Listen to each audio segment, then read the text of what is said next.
to those same faces. If you could explain why, what happened in 34, what happened before you had a large number of blacks in the Milt and in the Union, why that should be important to them. Tell them why it happened. Okay. But I think that we know why it happened, but we want to know. I'll do my feeble attempt. Yeah, okay. Because it's a rough one. It's a very rough one. Yeah, but we told them to stay home and not come on the picket line, because if Okay, they... Joe, you can come in. You can come in after that. But we'll come in after that. Yeah, I know. That was why. Okay, when you're ready. The question has been asked.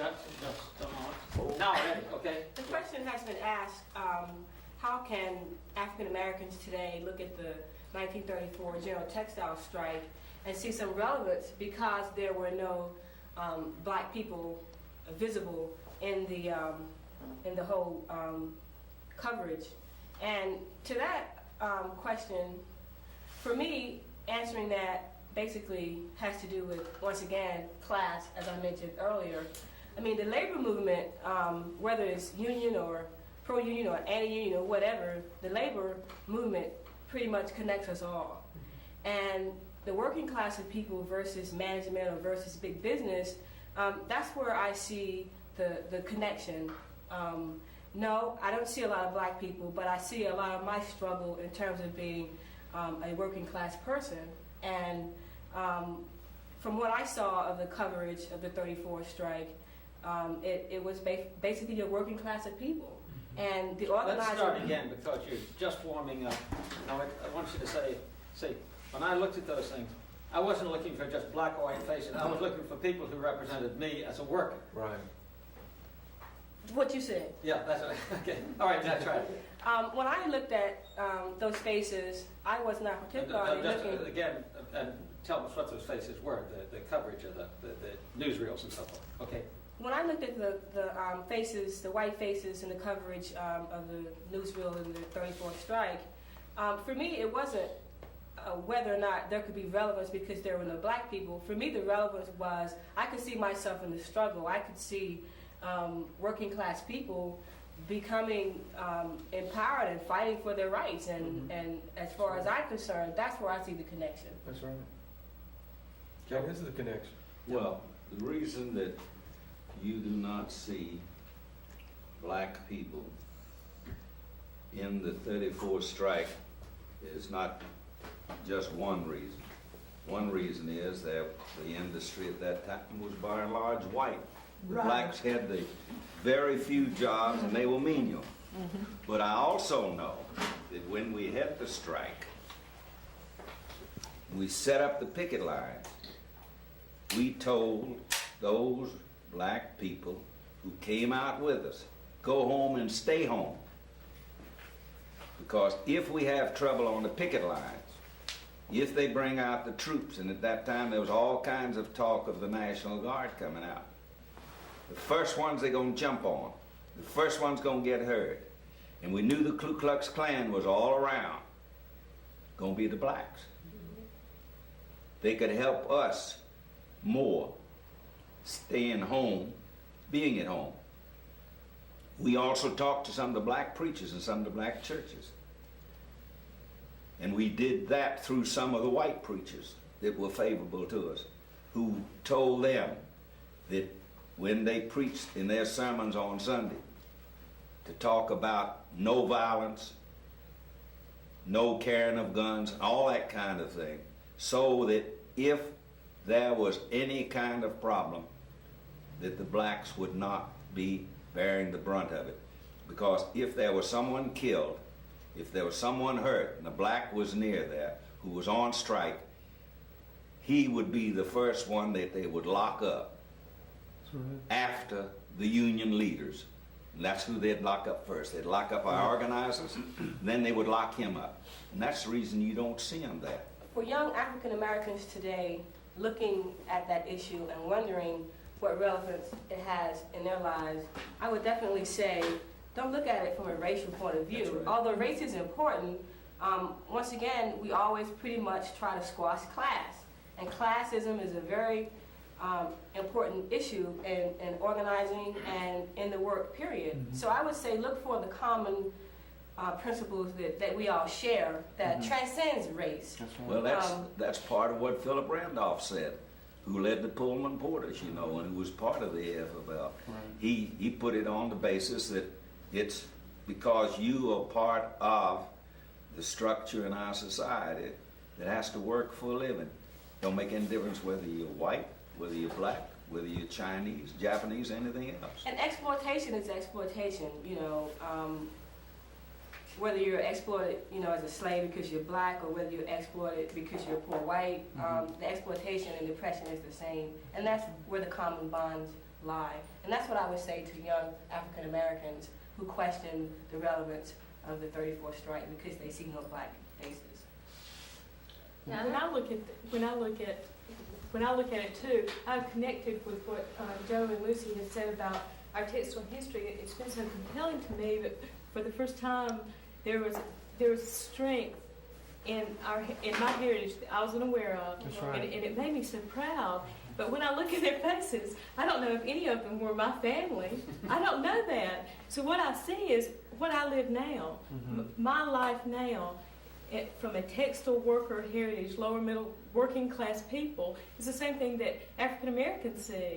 I mean, I don't know if those were my people, but it's my life. Those, Right. you know, I don't know if they were strong human people. I mean, you know, God, you know, I want them to be, but you know, I don't know if they were.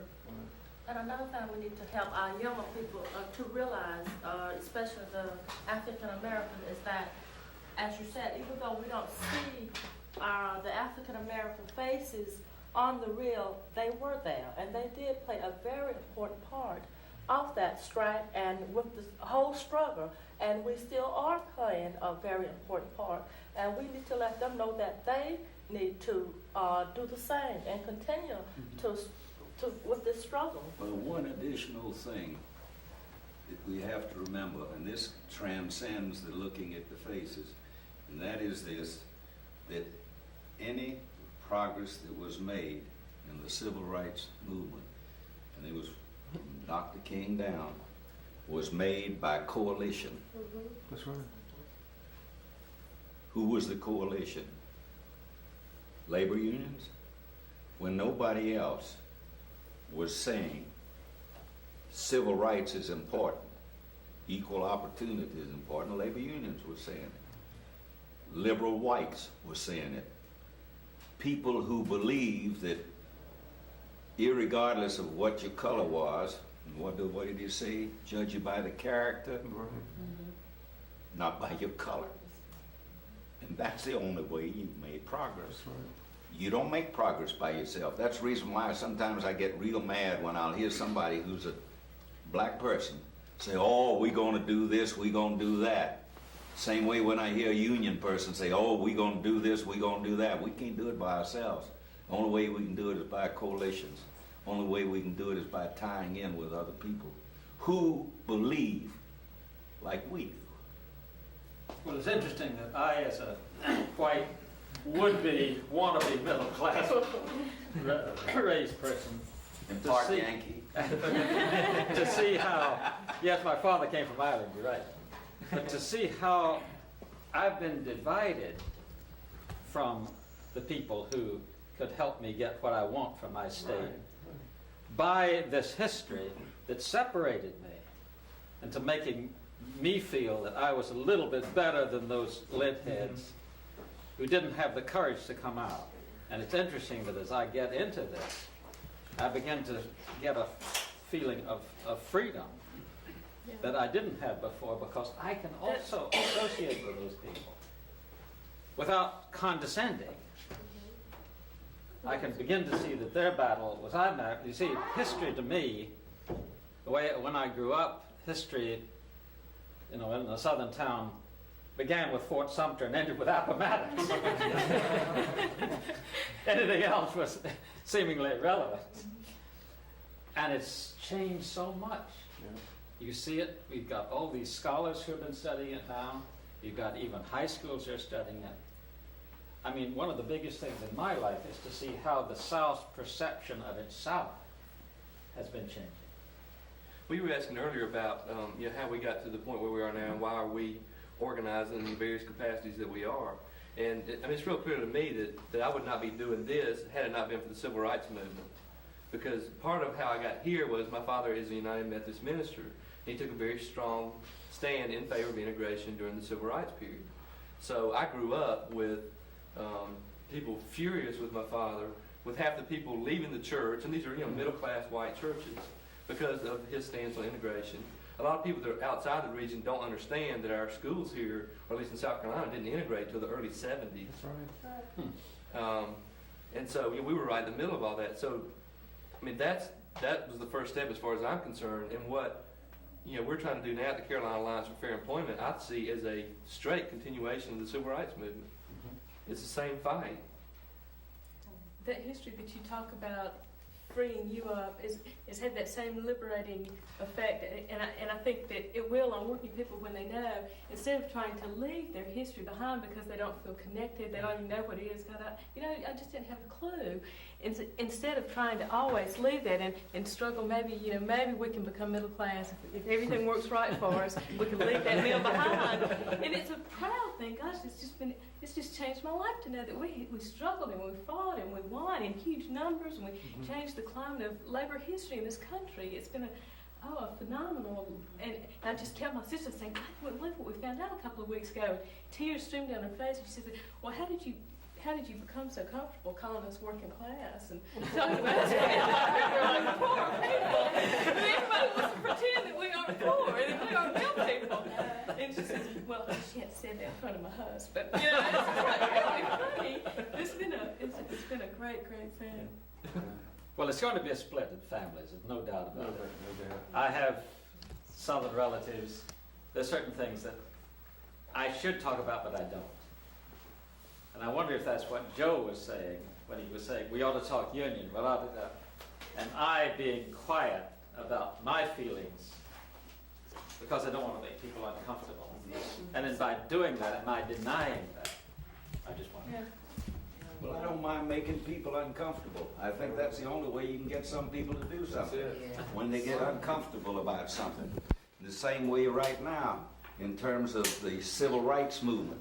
There are some of the people who were active in the civil rights movement who make me uncomfortable. And the reason they make me uncomfortable is because after they achieve 2 steps up or a place in society where they're making a fairly decent living, they forget where they come from. Oh, that is, A lot of our trade union people forget where they come from too.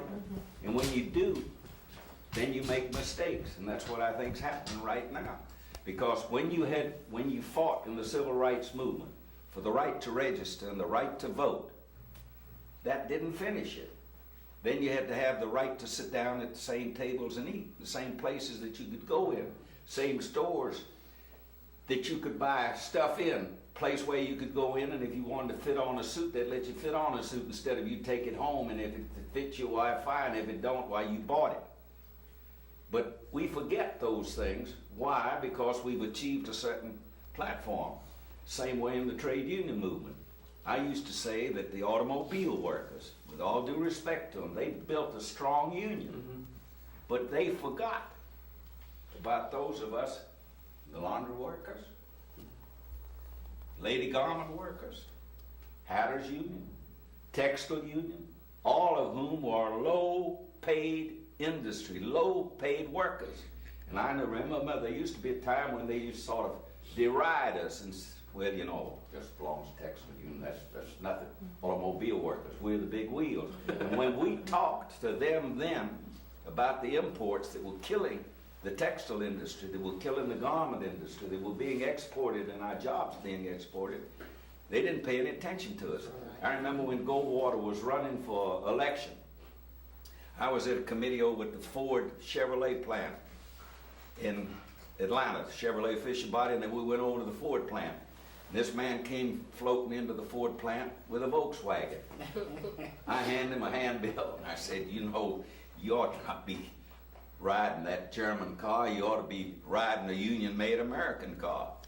He pulled that Volkswagen over, came out and wanted to fight with me. Who are you to tell me how I'm going to spend my goddamn money? I'm going to spend it any way I want.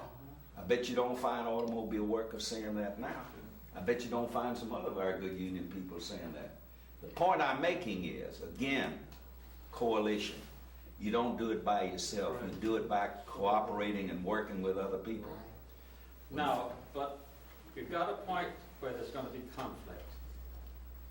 For example, we went to Newnan, Georgia, where they've had a reunion for the last 28 years of people from East Newnan Cotton Mill. We got permission to show some of our material to them about the strike, and they agreed they're going to talk about it, but they were very uncomfortable because some people had been for it and some people were against it, and right in the middle of it, a fellow stood up and he said, "How do we know that this isn't some kind of union conspiracy?" Right. Union conspiracy. Now, this film that we're making is going to be shown, we hope, in a lot of your own communities. Just think of showing this movie there with a mixed audience of workers, middle class, people who've been pro-union and been anti-union. How would you handle this kind of feeling of being uncomfortable? This isn't something we should talk about. How would you handle it? I think, Ralph, that the feeling is there because what you don't vocalize doesn't exist. You know, if you have the memories, as long as they're they're your memories, then they're not so real as when you vocalize them and you make other people see the pictures of what is going through your mind. If you're able to do that, then of course you're sharing those feelings. And of course, anytime you share feelings with a person that you don't know, they're going to feel uncomfortable. You know, I can tell you my life story, and you'd start getting uncomfortable by the time I started getting in tears. Well, that's, I think, the reason they have this uncomfortable feeling. I think the way to diffuse the situation would simply be because it was a struggle that everyone participated in, no matter whether you were union or anti-union. You were still a part of it. You still got the benefits of it. Because had the 1934 strike never existed, our whole lives would be changed.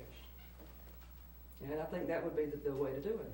And even so, even though with unions today, they're still getting the benefits of what organized labor do, whether you are a member or not. That's right. Because you've heard that many times. Why should I join the union? I'm getting the same benefits you are, and I'm not paying dues. Don't you love those people? We've all heard that. We were talking about a while ago about you said it about not seeing any black faces in the 1934 strike. Now, when we had our strike there in Knoxville, somebody asked me just a few years ago, well, why didn't you have any black members there? It never crossed our mind because we were living in a segregated society, and that was all we had. All I'd ever known was you're segregated. I had a lot of black friends, but so far as them working over there, no, they didn't work in any of the mills. And I've always said you can't fight on all fronts. So even had we known enough and even thought about it, we couldn't do anything about civil rights. Right. We were fighting the bosses at Cherokee. And you can't fight on all fronts. You know, the comment that I've made to more than one person about why should I get the benefits, or why should I join the union because I have the same benefits that you have. No, they don't. I get to vote. And Right. That's what I tell them. Uh-huh. You know, you may have the benefits, but I make the decisions. Well, you know, before we got into these last labor laws, I say last one that started back in the 29s and 30s, we used to have union agreements for members only. In other words, if you worked in a plant and you had a union agreement, it was an agreement only for the members, and they're the ones that got any benefits on it. They're the ones that got anything on it. I can remember when union contracts used to be 1 page or 2 pages long, and all they would say primarily was that we agree to work, as union people, we agree to work in the particular industry for so much per hour, and whatever the other benefits were. The other benefits at that time was not paid vacations. It usually was the hours that we worked. It sometimes was the amount of people who worked in the crew. But beyond that, it didn't go anywhere. The changes that have taken place in this society that most people take for granted. When I first started to work and there wasn't a union in the mines, they worked 10 and 12 hours a day, 7 days a week. If you were 12 years old, you worked in the mine. Didn't make a darn bit of difference. They didn't have anything like a minimum wage. When we first started the minimum wage, it was 25 cents an hour. When we first started the work week, it wasn't 40 hours. It had to be brought down from 48 and 50. The railroad people, one of the first contracts they ever got was to reduce it from 60 hours a week to 58. All of these laws. Paid vacations, you ask the boss for vacation, he says, take your vacation. When you come back, I'll see if your job is around. Joe, when we were, at the time the 1934 strike was called, we were in the process of negotiating a contract with Cherokee. And the contract was written on my kitchen table with 3 or 4 of us sitting around there working on it. You know what we asked for? We wanted better hours, wages, working conditions, period. We didn't know anything about paid holidays, vacations, sick leave, pensions, none of that was Health and mentioned. welfare fund? No, we didn't think about that. Hours, wages, working conditions. No. And we were willing to give up, that was Depression days. We were willing to give up the working conditions If we get if some we help. get something else. Now, progress hasn't just gone up. There's a lot of slipping back. And one of the clearest indications of that is this sign right back here, which says, Committee of Concerned Employees over 12-hour shifts. Would you tell us what that means, Sheila? As you know, Philcrest, maybe you don't know, Philcrest was trying to bring in a blanket 12 hours. But they were really, I'm going to say underhanded for a better word, because they said that it was just for certain departments. And they guaranteed the employees in other departments, it's not for you. You know, like they were going to build a new plant in Phoenix City, put in high-tech machinery, that they said in order to pay for the machinery, they'd have to go 12, you know, they had to go continuous. They were going to bring in the A, B, and C, and D shifts for the 12 hours. But they were guaranteeing the people all the time that, like in the finishing department, this isn't for you. Well, of course, once the wording of the contract is in there, I don't care what you said to me, the written word is the law. And the written word was that Philcrest had an option to put 12-hour shifts in for the continuous running of the plant. It didn't say only in this department, and it wasn't planned on being said just this department. It was planned on for all the departments. Right. It's the wording. What they wanted was the right to install 12-hour shifts anywhere in this area that they wanted. And we negotiated for almost a year, and we polled our people, and the people that wanted to go on the 12-hour shifts are the ones that are on. And if they want to start another 12-hour shift somewhere else, they're going to have to renegotiate. And had we laid back and done nothing about it, everybody in this whole area that works for Philcrest would be on 12-hour shifts, and we'd be on starvation wages because our work is seasonal and there's a lot of time that the mill is slack. I just think it's important that people know that whatever gains you have won aren't permanent without constantly being watched. Well, not only that, but the committee for concerned, you know, the workers, that is not only, because once it's over, once it's been dealt with, the problem doesn't go away. It never will go away. You know, and if we say, okay, we've conceded and the problem is yours now, it isn't mine anymore. You know, like the workers at the finishing department, they were guaranteed that it was simply for the new plant, the weave operation when they moved to Phoenix City. You know, had they taken the stand of it's not our problem, so we're not going to do anything about it. You know, they've guaranteed us it won't concern us. If they had taken that stand, of course, I really feel that we would be 12 hours. You know, they would have the option now in our contract to put it in. Put it through. If we hadn't all stood together, you know, as one group. That's right. But and that's the problem is still there. So therefore, you know, we've got to constantly try to figure new ways and new methods that Philcrest is going to use against us for these 12 hours to stay on top of the situation. Like I said, it's just going to, the next contract is going to come up, and what are we going to do then? Yeah. One thing that the Committee of Concern brought out that not only affect the labor movement, but it also have affected the progress of the civil rights movement. At the height of the civil rights movement, those gains that we consider major. Those that struggle to get these sit back now and watch the oncoming generation just take for granted what they went through to get. At the time we was negotiating for with Fieldcrest on 12 hours, we had this printed up, committee of concern employees over 12 hours. What I found and what a lot of the local union officers found was a large apathy on the part of workers to get involved. Not only is that at Fieldcrest, but in the whole labor movement, there's an apathy toward people to get involved. We've talked about fear. We've talked about everything that's associated with organizing. But by and large, everybody has this apathy toward getting involved. As long as somebody else can solve the problem for them, then it's all right. Or if that is not their particular problem, Right. then they're not worried about the other They're not worried one. That's about why it. those of us who've been working in the trade union movement all these years, we get disappointed when we go to a union meeting that you have 1,000 people that are working in the plant, Yes. and you got 20 of them and just barely got a quorum, and nobody else shows up. But if in the spinning room, they put in some new machinery, you had a meeting, the next meeting, you'd have all the spinning room in there raising hell. Why don't you do something about it? Because they're stretching out our workload again. And when you say apathy, that's part of the problem.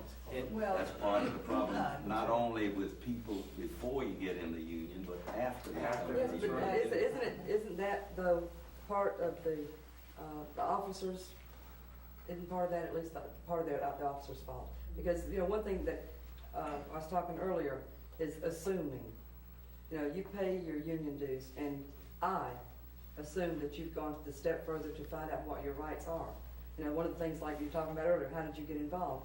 I had a problem with a supervisor, and one of the shop stewards came to me and said, I can solve your problem. And I said, fine, you solve my problem, I'll sign a union card. But I'll tell you right now, I'm not gonna quit till I start getting paid to be there.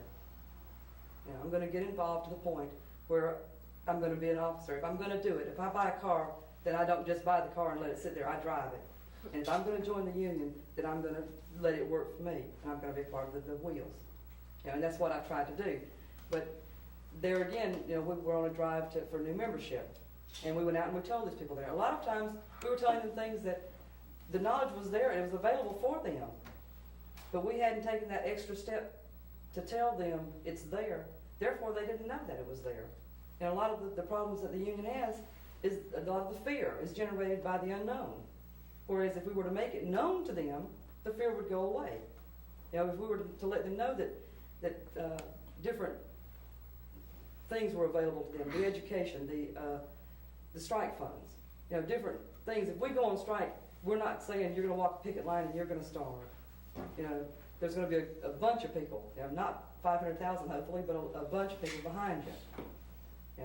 That's going to be there to help you, that's going to organize, and it's going to keep everything going for you while you're doing this. They don't know this, therefore that we start talking strike, or we start talking going out and doing, even activities in the plant. Well, I bet it's different just a little bit. I'm sorry, George.